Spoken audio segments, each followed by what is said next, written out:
तहसील reporter Jacobabad Mohammad Ali Soomro की report है कि जैकबाबाद में सिंध की तकसीम की साजिश के खिलाफ अली मोहम्मद अवामी पार्टी के चेयरमैन दिलमुराद लाशरी की क़यादत में एहतजाजी रैली को खिताब करते हुए चेयरमैन दिलमुराद लाशरी ने सिंध में बढ़ती हुई महंगाई और सिंध के सैली पट्टी को वफाक के हवाले करने पर शदीद गम और गुस्से का इजहार किया। इन्होंने मजीद कहा है कि सिंध को दो हिस्सों में तकसीम नहीं होने देंगे। हम महंगाई और तकसीम के खिलाफ हैं, मोहब्बत और पाकिस्तान से प्यार करते हैं। मुहाजिर और सिंधी भाई भाई हैं। हमने इन्हें इज्जत दी, प्यार दिया है। सिंध में रहना है तो सिंधी बनकर रहना होगा।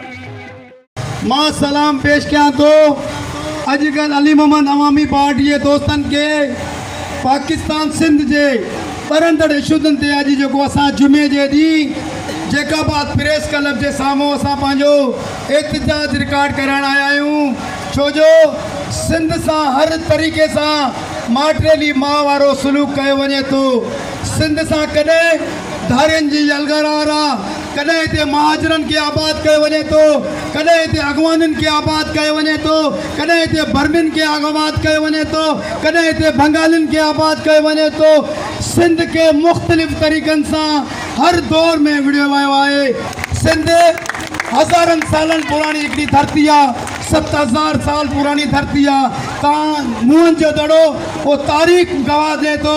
दुनिया जे अंदरि माण्हू उघाड़ा घुमंदा हुया, सिंध जा माण्हू मलमल जो कपिड़ो पाईंदा हुया, स्विमिंग पूल हुयूं, बैल गाॾियूं हुयूं। सिंध जो माण्हू हमेशह ज़हीन होशियार ऐं पाकिस्तान जे लाइ उन जूं वॾियूं कुर्बानियूं आहिनि ऐं पाकिस्तान सां उहो सिंध जो माण्हू हमेशह मोहबत करे थो।